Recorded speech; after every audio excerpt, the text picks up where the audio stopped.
And that same wilderness is going to come into play in the end. It borders Esau, Ammon, and Jordan, and all those lands. Moab, it borders that. So when Israel was in the desert, they was right around the border of Esau. So that's why it said they had compassed Mount Seir, which we know belonged to Esau, right? Many days. And the Lord said, this is enough. You can pass this mountain long enough, turn northward, verse 4. And command thou the people, saying, ye are to pass through the coasts of your brethren, the children of Esau, which dwell in Seir. That's where they dwell, in Seir, right? So now the Lord gave Israel commandments when they got ready to pass by Esau. What did he say? And they shall be afraid of you. He said, Esau going to be afraid of you, but what? And they shall be afraid of you. Take ye good heed unto yourselves, therefore. See, he said, the Lord said, take good heed to yourself. They're going to be afraid of you, but look, you ain't going to mess with none of theirs. See, that shows you how the Lord is fair across the board. The Lord was giving Israel the promised land that he promised them. He wasn't taking nothing away from Esau, though. He was taking away from the Canaanites. Esau was right there by the border, but he said, look, that is their land. I gave them that land. Just like I'm giving you this. He going to tell them, go ahead. Meddle not with them. He said, meddle not with them. He telling Israel, don't meddle with the Edomites, with Mount Seir. Don't meddle with them. Go ahead. For I will not give you their land. No, not so much as a foot breadth. Because I have given Mount Seir unto Esau for a possession. See what he gave Mount Seir to? He gave it to Esau for a possession. See, he gave Israel Mount Zion. But he gave Esau Mount Seir, didn't he? And he said, don't even mess with their land. I'm not giving you their land. That shows the Lord is fair. So it's going to be a slap in the face when Esau going to come back. We're going to read it. Come back and take Jacob's land, don't you think? That's going to be a slap in God's face. And that's what's going to happen. The Lord didn't let Israel touch none of their land. So again, we're going to see who hating who. Israel didn't touch their land. They went into their promised land from God. Go ahead, verse 6. Ye shall buy meat of them for money, that ye may eat. And ye shall also buy water of them for money, that ye may drink. Oh, he said you can buy meat and stuff and water to drink, but you ain't going to get none of theirs. I'm going to make sure of that, because I gave Mount Seir to Esau. Go to Joshua now 15, because I want to show you in proximity now. I want to show you in proximity how close when Israel did. See, Israel was on their way to get their land, the land of Canaan. I want to show you where Esau was. Because we got to run this guy Esau down. He got to be around. So in proximity to Israel's land, we're going to see where Esau's was. Joshua 15 and verse 1. Joshua 15 and 1. Go ahead. This then was the lot of the tribe of the children of Judah by their families, even to the border of Edom. The wilderness of Zin southward was the uttermost part of the south coast. See, this is why it's no coincidence, brothers and sisters, that these people call themselves Jews to this day. They was always right by even. They wasn't just by Israel border. They was by the Jews' border. Because the Lord gave all the 12 tribes different land in Israel. He gave them all different land. He allotted land for Joseph's sons, Ephraim and Manasseh, land for Zebulun, land for Naphtali, Asher, Dan. All of them had land. Benjamin. Then Judah had land. The Levites didn't have no land. They were scattered all over Israel. But he gave them all land. But where were the Edomites at in proximity to Israel's land? They were right by Judah's southern border. That's where they were. This is telling you at verse 1. He said, this was the lot of the tribe of the children of Judah. See, Joshua was giving them the land from the Canaanites. Remember, they're not getting Esau land, right? But see, they butted right up against Esau land. That's what we're finding out here. He said, this was the lot of the tribe of the children of Judah by their families, even to the border of Edom.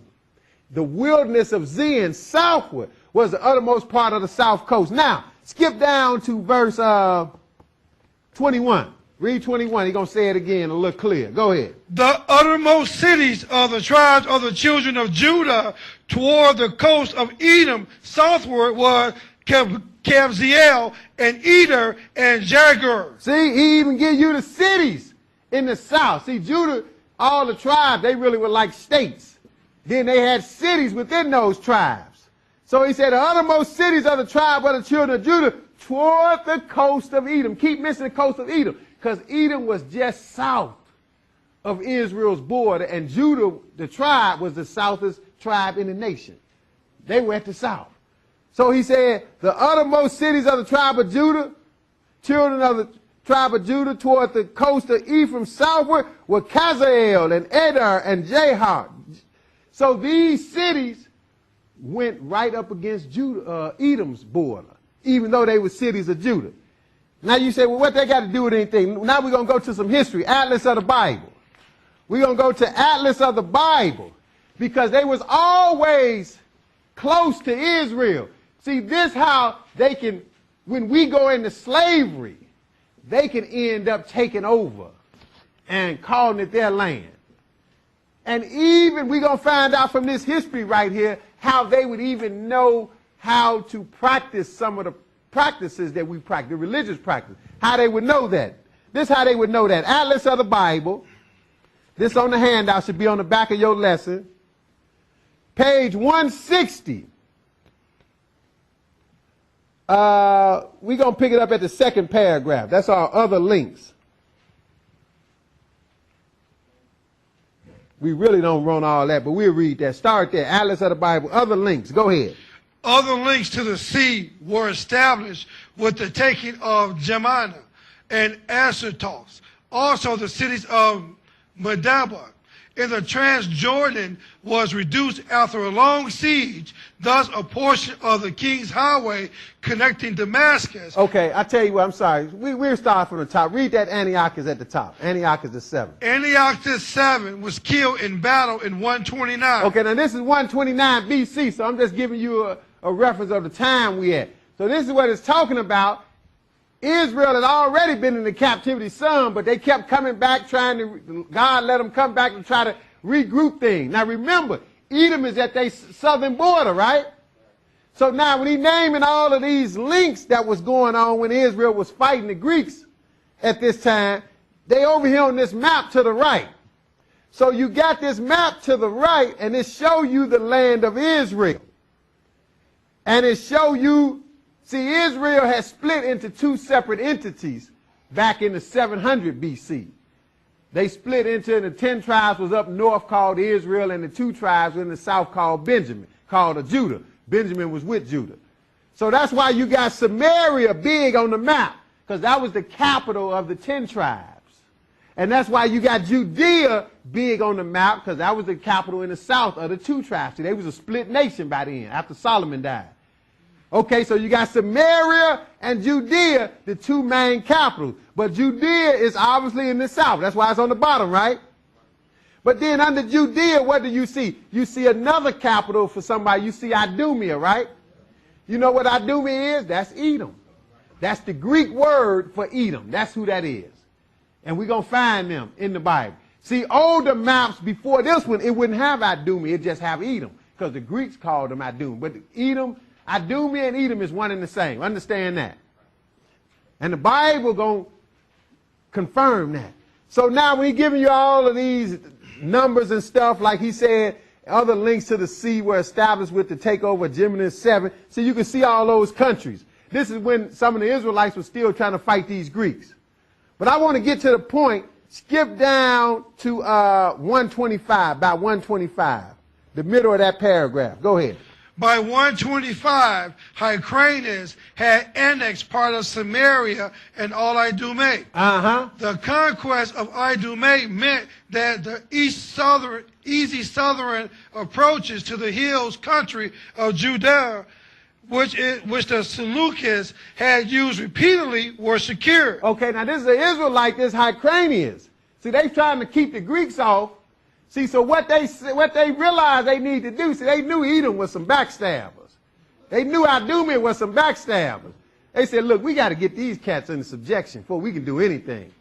So they said, look, we trying to fight these Greeks. We got to get these cats at our back door. We got to get them in subjection. So what they did, they went to Edom like David had them in subjection. David, Solomon, all of them had them in subjection. Edom wasn't doing nothing. But see, once Israel started messing up, the Lord let their little rulership slip. But this guy Hyrcanus, he was trying to keep it straight. So he said, look, we got to keep Edom in subjection, this Idumea. So what he did, he took them over and he made them a part of Israel, basically. He made them even get circumcised. He made them start following the holy days and stuff like that. That way they would feel associated with Israel. See, so that's how they got some understanding of the word in the first place. Hey, they was forced to do it because Israel was fighting the Greeks. So that's what we read here. Read that again by 125. By 125, Hyrcanus had annexed part of Samaria. See, that's up the north, but that ain't what's important here, but go ahead. And all of Idumea. And all of Idumea, which is south, right? Go ahead. The conquest of Idumea meant that the easy southern approaches to the hill country of Judea, which the Seleucids had used repeatedly, were secured. See, that's what they wanted to do. They wanted to secure, because the Edomites just letting the Greeks in. That's the Seleucids. They Greeks. The Edomites just letting them in. Yeah, come on in. Y'all can get them. See, so they said, look, we got to deal with them. So that's what they did, right? So it meant that the easy southern approaches to the hill country of Judea was secure now.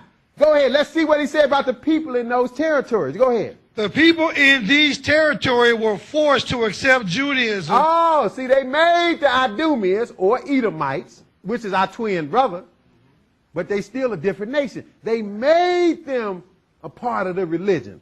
They were forced to accept Judaism. Go ahead. As a means of ensuring their loyalty. Right. They said, look, if we make them a part of this thing, we ain't got to worry about them. Which, again, if God ain't on your side, you can do all that you want. It still ain't going to work. Because in the end, they fail anyway. But go ahead. Among the converted were the ancestors of the future kings of Judea, Herod the Great. Oh, among the converted were the ancestors of the future king of Judea, Herod the Great. See, when you read about Herod in the New Testament, he is not a Jew. The Jews knew he wasn't a Jew. Everybody at that time knew he wasn't an Israelite. Though he was the king set up by the Romans, he was not a Jew. He was an Idumean. He's one of them. He's an Edomite. Just like the guy in Chicago just became mayor. He's not an Israelite. He's an Idumean. Same difference.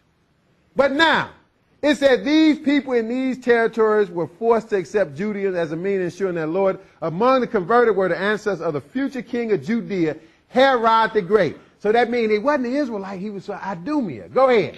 In 108, Hyrcanus embarked on a second campaign in Samaria. Shechem, 10, was taken the level even ending the long history of that famous site where Abraham had built his first altar in the promised land. Okay, that's good. But now if you look at the map again, you see Idumea is just to the south of Judea. Now, when you look at later maps, I didn't even get a chance to find out. When you look at later maps, you don't see Idumea nowhere on there.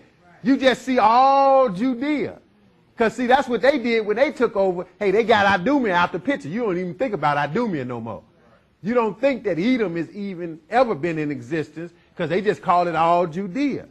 But now, we're going to move further. Let's go to Psalm 137. Let's show you why all that's relevant, why it's all significant and important. Psalm 137. Because you say, well, you know, Edom and all that, that's not important. Look, this is important throughout the Bible. We ain't reading all this scripture just for good reading. It's important.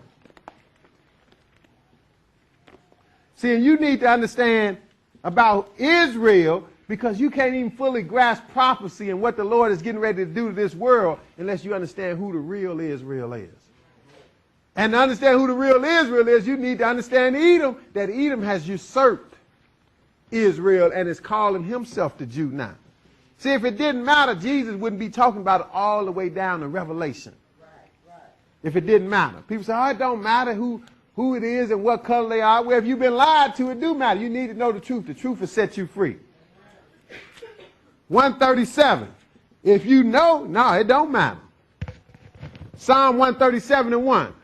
See, this is what Edom have always done. That's why the title is Esau, which we know is Edom, or now we found out Idumea is another name. The title is Esau's hatred against Jacob.